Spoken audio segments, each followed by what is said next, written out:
نحمده ونصلي على رسوله الكريم اما بعد فاعوذ بالله من الشيطان الرجيم بسم الله الرحمن الرحيم فقلت استغفروا ربكم انه كان غفارا يرسل السماء عليكم مدرارا۔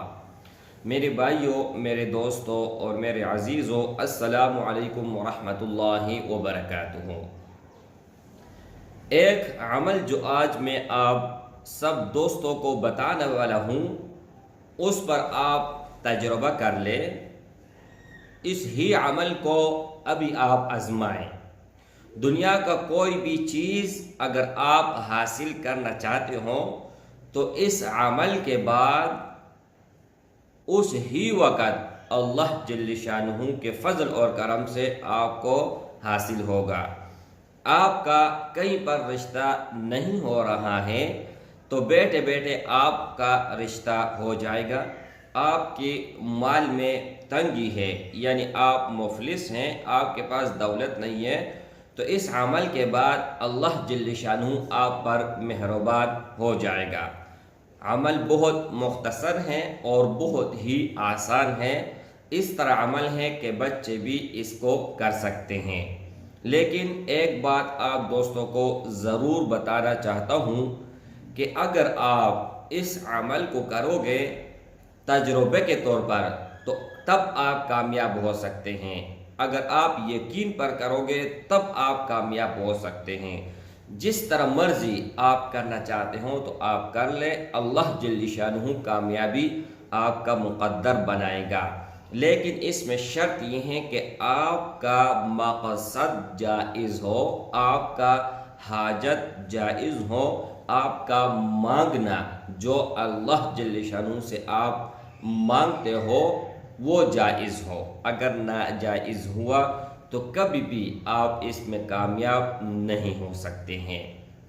عمل بتانے سے پہلے ایک بات آپ دوستوں کو کلیئر کرتا چلوں کہ اس ویڈیو کو اول سے لے کر آخر تک ضرور دیکھیں اور اس ویڈیو کو لائک لازمی کریں، اور اگر ابھی تک آپ دوستوں نے میرے چینل کو سبسکرائب نہیں کیا ہے شیر وظیفہ کو تو آپ سبسکرائب بھی کر لیں۔ اچھا، تو عمل یہ ہے میرے بھائیوں اور میرے دوستوں کہ آپ نے صرف اور صرف وضو کرنا ہے، 2 رکعت صلاۃ الحاجات پڑھنی ہے، اور اس ہی مصلی پر بیٹھ کر 2 طریقے ہیں۔ آپ نے وضو کیا، وضو کے بعد 2 رکعت صلاۃ الحاجات پڑھی، کوئی بھی وقت ہو لیکن مکروہ وقت نہ ہو، اس کے علاوہ کسی بھی وقت آپ یہ عمل بآسانی کر سکتے ہیں۔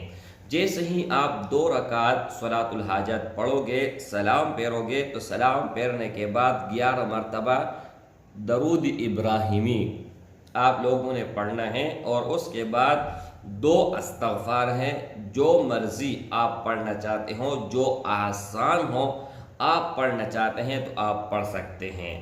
ایک یہ ہے کہ استغفر اللہ الذی لا الہ الا هو الحی القیوم واتوب الیہ، استغفر اللہ الذی لا الہ الا هو الحی القیوم واتوب الیہ۔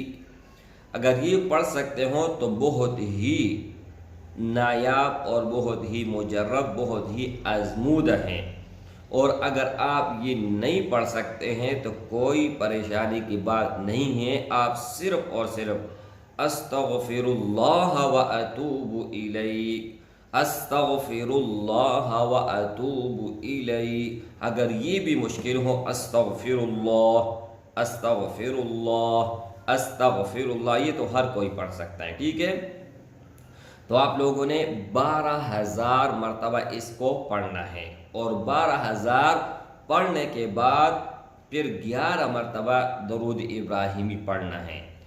تو اللہ جل شانہ کو گواہ بنا کر، اللہ جل شانہ کو حاضر ناظر سمجھ کر میں یہ دعویٰ کرتا ہوں کہ کوئی بھی اگر آپ کا ناممکن کام ہو، اللہ جل شانہ ممکن کر کے لٹائے گا، بشرط یہ کہ وہ جائز ہو۔ ایک بار آپ ضرور اس کو آزمائیں، ایک بار ضرور اس پر تجربہ کر لیں، ایک بار ضرور اس پر ٹرائی کر لیں، اور ٹرائی کرنے کے بعد انشاءاللہ تعالی آپ مجھے مرتے دم تک دعائی ہی دیتے رہو گے، کیونکہ کسی کو بھی اگر یہ عمل میں نے بتائے ہیں آج تک ہزاروں لوگوں نے اس پر تجربہ کیا ہے تو ہر کوئی اس میں کامیاب ہوا ہے، آج تک کوئی ایسا شخص نہیں ہے جس نے یہ کہا ہو کہ یار میں نے یہ عمل کیا ہے اور میں ناکام ہوا، ٹھیک ہے۔ اور استغفر اللہ کا مطلب یہ ہے توبہ، ٹھیک ہے۔ اگر آپ اللہ جل شانہ کو منانے میں 12,000 بار اللہ کو کہو گے کہ یا اللہ مجھے معاف کر دو، اور معاف کرنے کے بعد کوئی بھی چیز اللہ جل شانہ سے آپ مانگو گے، کیا اللہ جل شانہ نہیں دے گا؟ اللہ جل شانہ کے خزانوں میں کوئی کمی ہے؟ تو آپ پختہ یقین اور عقیدہ کے ساتھ یہ عمل کر لیں انشاءاللہ تعالی، اس کے بعد کمنٹ بک میں مجھے بتائیے گا۔ السلام علیکم ورحمۃ اللہ وبرکاتہ۔